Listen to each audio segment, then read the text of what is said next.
बिहार के चुनाव 2 फेजेस में होंगे। पहले फेज के डेट गैजेट नोटिफिकेशन 10 तारीख को आएगा, दूसरे का 13 को।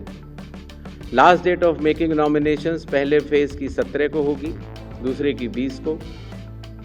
स्क्रूटनी 18 और 21। विड्रॉल की आखिरी तारीख 20 अक्टूबर और 23 अक्टूबर। और डेट ऑफ पोल 6 नवंबर थर्सडे और दूसरा 11 नवंबर ट्यूसडे। काउंटिंग 14 नवंबर को होगी और पूरी चुनावी प्रक्रिया 16 नवंबर तक समाप्त कर ली जाएगी। लगभग 22 वर्षों के बाद बिहार में मतदाता सूची के शुद्धिकरण का कार्य सफलतापूर्वक 30 सितंबर को संपन्न हुआ। लगभग सभी राजनीतिक दलों ने ये मांग की थी कि मतदाता सूची में काफ़ी त्रुटियां हैं और इसको मद्देनज़र रखते हुए ये कदम उठाया गया। हालांकि सोशल मीडिया पर इसके बारे में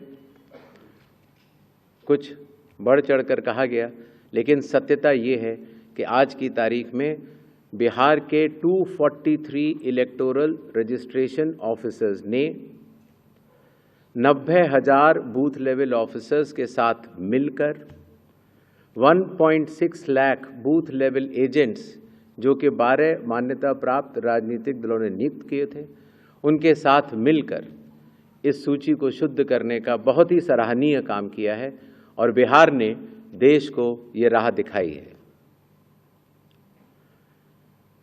चूंकि विशेष गहन परीक्षण में काफ़ी मेहनत ज़मीनी स्तर के अधिकारियों को करनी पड़ी, तो जो रिन्यूमरेशन था, जो BLOs का था और जो बाकी अधिकारियों का था, उसको भी कई वर्षों के बाद बढ़ाया गया और ख़ास तौर से EROs और AEROs का ऑनरेरियम तो पहली बार दिया गया।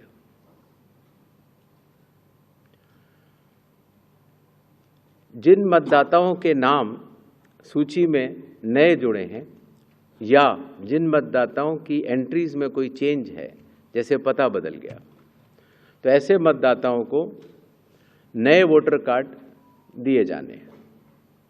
चूँकि पहले कई दिनों तक या कई बार महीने लग जाते थे वोटर कार्ड मिलने में, इसीलिए चुनाव आयोग ने सभी एजेंसियों के साथ मिलकर ये SOP बनाया कि किस तरीके से 15 दिन के भीतर मतदाताओं के हाथ में इलेक्टर फोटो आइडेंटिटी कार्ड, जिसको सामान्यतः वोटर कार्ड कहा जाता है, वो उनके हाथ में आए।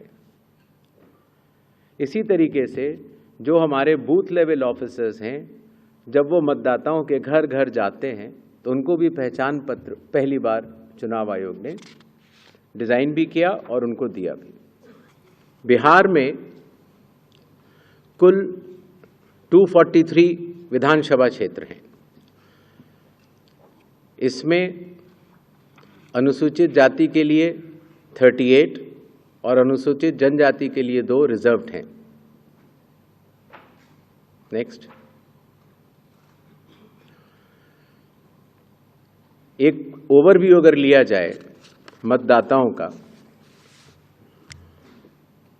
तो कुल मतदाताओं की संख्या लगभग 7.42 करोड़ है, जिसमें कि मेल 3.92 और फीमेल 3.5 करोड़ हैं।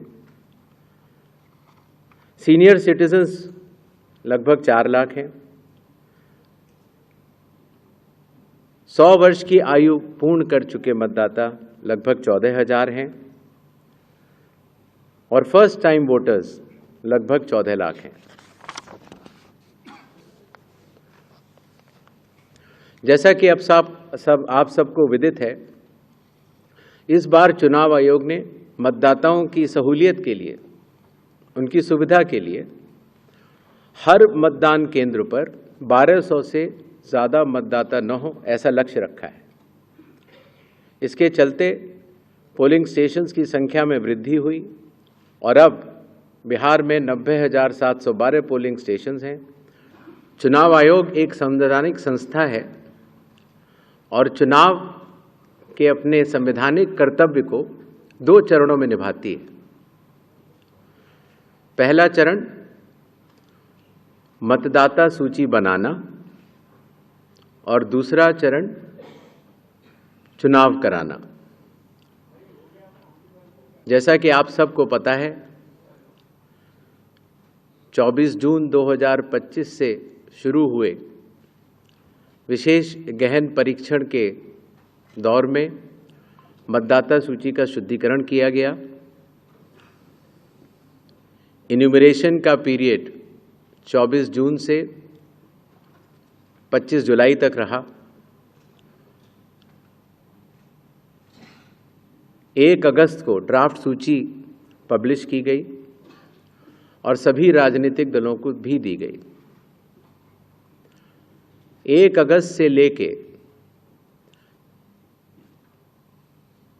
1 सितंबर तक क्लेम्स एंड ऑब्जेक्शंस का पीरियड रहा, जिसमें जिसको भी, चाहे वो मतदाता हो, चाहे वो राजनीतिक दल हो, चाहे उनके बूथ लेवल एजेंट्स हों, उनको क्लेम्स एंड ऑब्जेक्शंस देने का भरपूर समय दिया गया। और उसके बाद पात्रता का परीक्षण हुआ और 30 सितंबर को फाइनल मतदाता सूची प्रकाशित कर दी गई। फाइनल मतदाता सूची भी सभी राजनीतिक दलों को दी जा चुकी है और अभी भी अगर उसमें कोई भी इलेक्टोरल रजिस्ट्रेशन ऑफिसर से कोई गलती रह गई हो तो उसके ऊपर जिला अधिकारी के पास अपील फाइल की जा सकती है। और साथ ही साथ किसी का नाम अगर छूट गया हो तो वो नॉमिनेशन के 10 दिन पहले तक जुड़वा सकता है। नॉमिनेशन समाप्त होने पर जो भी मतदाता सूची फाइनल होगी उस पर चुनाव होंगे और उसके उपरांत कोई भी नाम जोड़ा नहीं जा सकता। सभी जिला collectors, SPs, IG, DIGs, DGP, chief secretary, divisional commissioners, enforcement agencies, सबके साथ सीएपीएफ्स के नोडल ऑफिसर्स, सबके साथ बैठकें हुई और आपके माध्यम से बिहार की जनता को चुनाव आयोग ये बतलाना चाहता है कि इस बार बिहार के चुनाव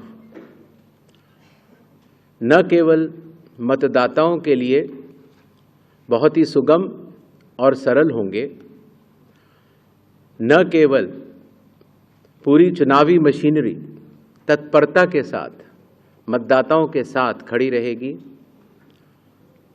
न केवल लॉ एंड ऑर्डर की व्यवस्था पर पूर्ण निगरानी रखी जाएगी, बल्कि शांतिपूर्ण ढंग से, पूर्ण पारदर्शी तरीके से बिहार के होने वाले चुनाव शायद सबसे अच्छे चुनावों के रूप में परिलक्षित होंगे, ऐसी चुनाव आयोग की मंशा है।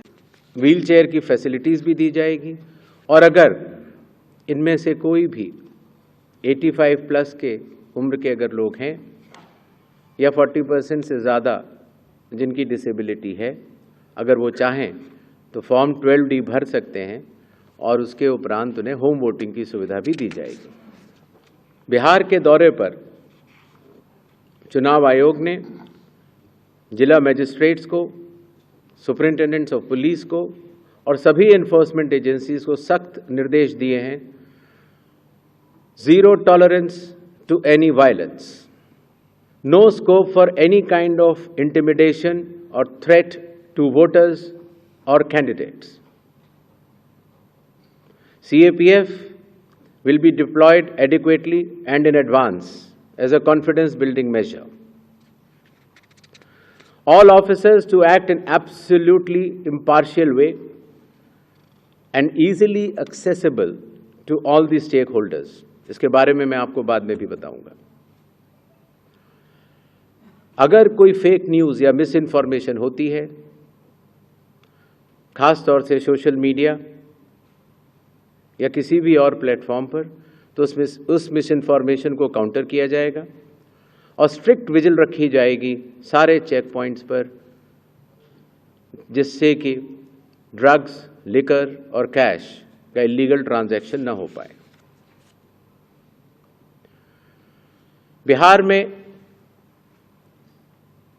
बिहार के पूरी चुनाव का तंत्र है, उसके साथ मिलकर बिहार के इन चुनावों में 17 नए इनिशिएटिव्स लिए जा रहे हैं, जो कि बिहार से शुरू होकर पूरे देश में लागू होंगे।